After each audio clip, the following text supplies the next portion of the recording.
हम सभी के बीच।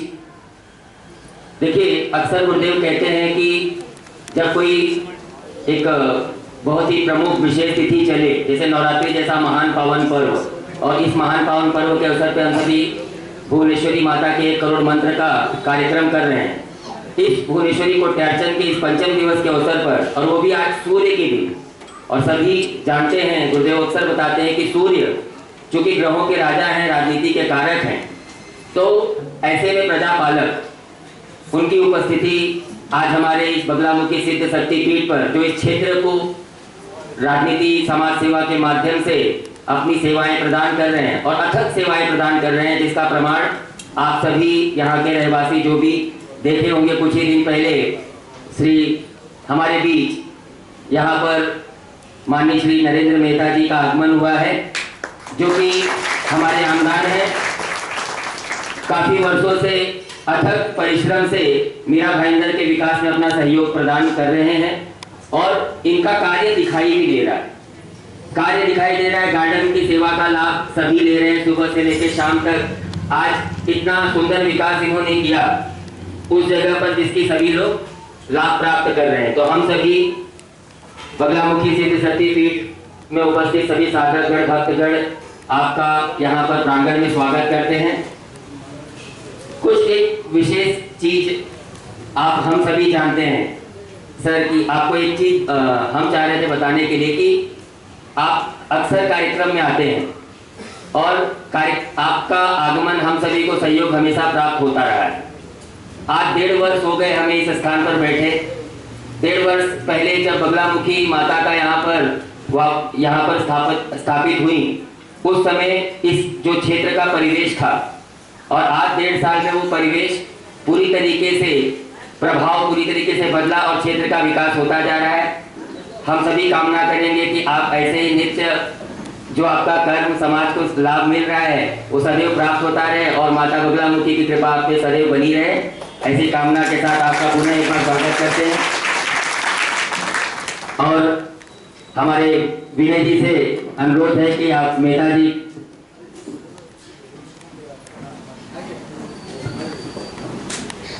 पुष्प हार देकर स्वागत करेंगे।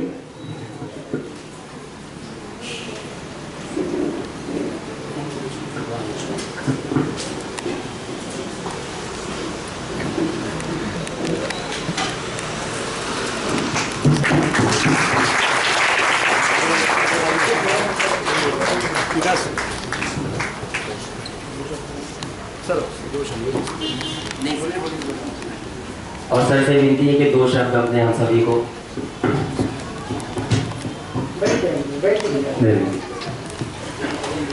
आज के इस नवरात्र के अवसर पे यहाँ पे उपस्थित सबसे पहले मैं गुरु जी को नमन करता हूँ, भगवान के चरणों में प्रार्थना करता हूँ।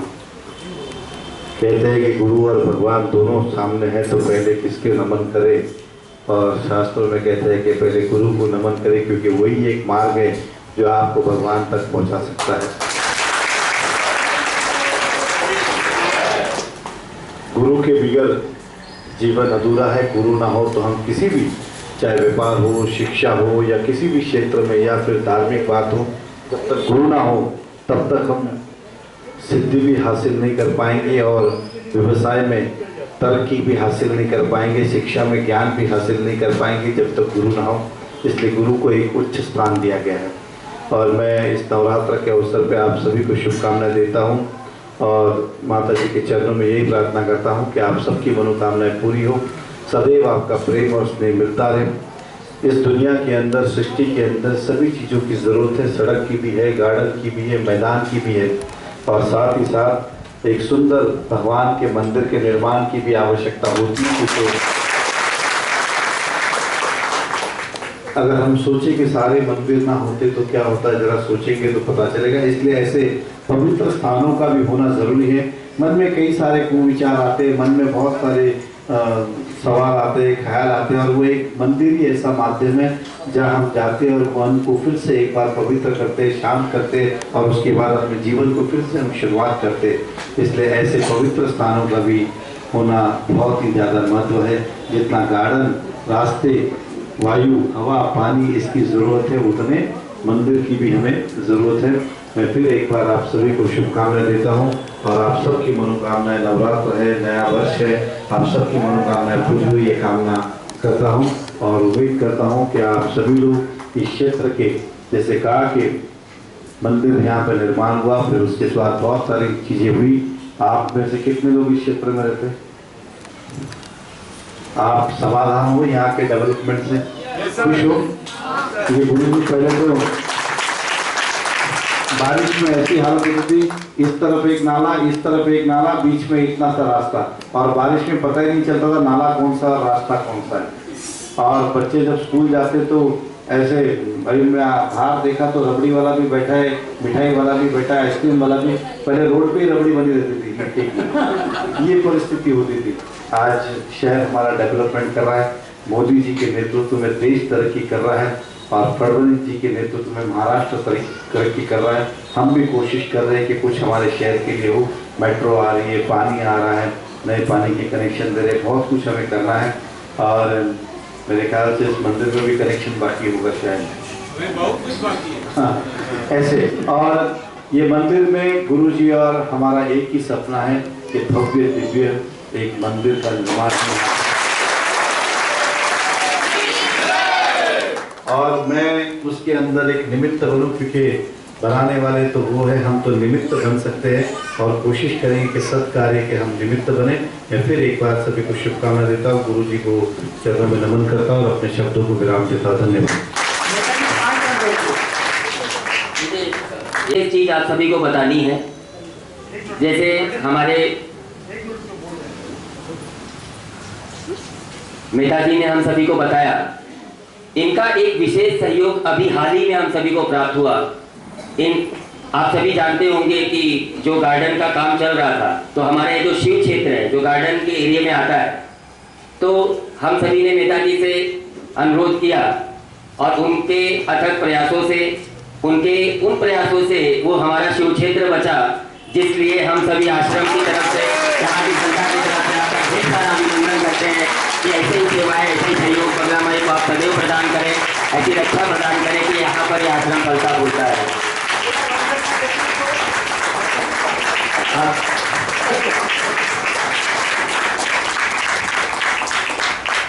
ये विजय सिंह 2-4 मिनट मैं भी ले लेता हूँ।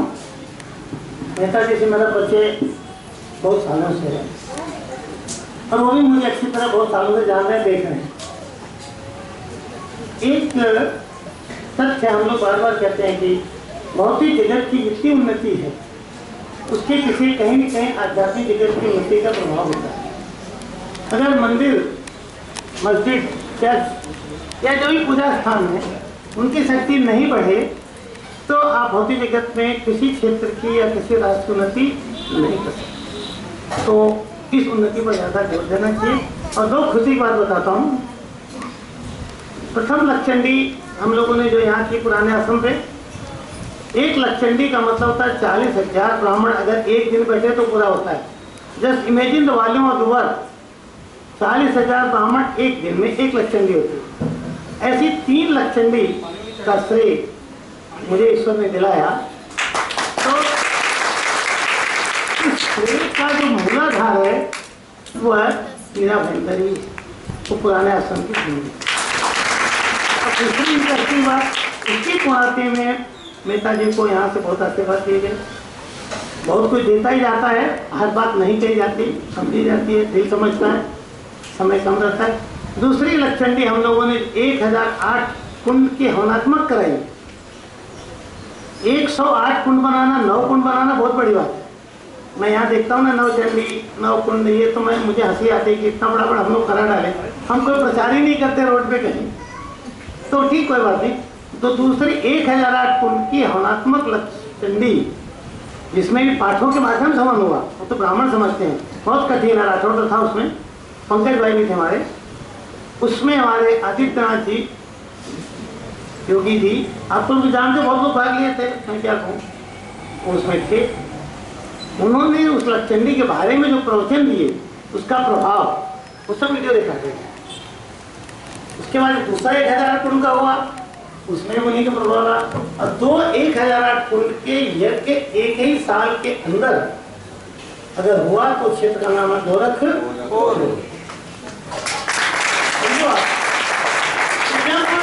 इतने महान आयोजन जहाँ की भूमि पर हो गए, लक्षणी को करा नहीं पाता। पूरी लक्षणी तो जल्दी होती नहीं और धन से अच्छी नहीं होती, लेकिन तपस्या का आधार होता है। उस लक्षणी का दोनों का जो रिजल्ट था, वहाँ के प्रधान कलश और वो यंत्र, वो भेंट में किसको गया? योगी जी को। योगी जी, बराबर। वहाँ जो मेयर है कि सत्या पांडे, आप लोग तो सब जानते ही हो। तो अभी जो इलेक्शन हुआ बीजेपी, राइट, काशी में, मैं खाली घटना बता रहा हूँ क्योंकि मैं पॉलिटिक्स की बातें तो नहीं करता हूँ, लेकिन राष्ट्र के विकास में हमको ये लगता है कि इस समय दो ही व्यक्तित्व ऐसे हैं, योगी और मोदी। अरे यहाँ फर्क नहीं, इन तीनों को मैं, रमेश जी से मेरी कोई पर्सनल मुलाकात तो नहीं है, लेकिन कार्य से तो लगता है ना।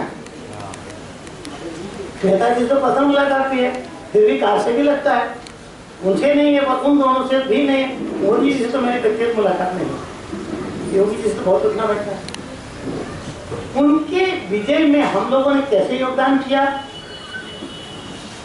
ये भी जानना चाहिए। क्या खाली प्रचार करके स्पीच देख के नेताओं को जिताया जाता है, या योगियों साधु संतों का कुछ योगदान रहता है? कैसे वो काल भैरव दर्शन के लिए गए, विजय प्रताप काल है मोदी जी, इन गहराइयों को जानना चाहिए। जितनी भविष्यवाणियां मैंने 2 तारीख से लेकर 2 मार्च की काशी में, मैं गया ही केवल विजय के लिए कि विजय जय जाए। हिंदू धर्म की रक्षा, सारे हिंदुस्तान में गुरुओं की रक्षा है, धर्म की रक्षा है, मानवता की रक्षा है, विश्व की रक्षा है, और धर्म और रक्षति रक्षित है। अगर हम धर्म की रक्षा नहीं कर सकते तो हमारी रक्षा करने वाला कोई तत्व। मैं वहाँ बैठा था तो 2 तारीख से डेली जो मेंटेन होता था, ये भविष्यवाणी वो भविष्यवाणी। तो जब मोदी जी काशी में आए तो उनके पास उस लक्षणी का आशीर्वाद करवाते कैसे पहुंचा, वो तब मैं जयदेव लल्लू में कैसे पहुंचवाया गया। तो योगी जी को पहुंचवाना तो मेरे लिए तो उनको पहले दे चुके थे। बाकी अब इसके आधार पर नहीं करूँगा। हम लोगों का आशीर्वाद, हमारी सारी तपस्या हर उस नेता के लिए है जो इस देश को सही दिशा में आगे की तरफ लेके जाए। वहाँ नेता के प्राण बोले, गुरु जी आप बोलिए मोदी की विजय होगी। मैंने कहा मैं ऐसे तो नहीं कहूँगा, मैं ये जरूर कहूँगा कि जो सही मार्ग पर चलेगा उसकी विजय जरूर होगी। बहुत योगदान हमारा भी है, योगदान हिंदुस्तान का भी है। हम और ये मतलब खाली मैसेजों में नहीं, ये एक टीम होती है देशों की, जो साधक, जो तपस्वी, योगी, मुनि, साधु, संत, भक्त, ये एक टीम है। एक टीम ये होती है जो भौतिक जगत में नेता, प्लानिंग कमीशन जो प्लान वगैरह करते हैं। अगर हम दोनों मिलकर साकार करें तो मोदी जी के सपनों से भी बहुत आगे हम देश को ले जा सकते हैं। ऐसी मेरी शुभकामनाएं, हमारा देश अगले 5 सालों में विश्व के टॉप पोस्ट पर जाए। और एक भविष्यवाणी फिर करता हूँ कि राम जन्मभूमि अवश्य राम मंदिर बनेगा।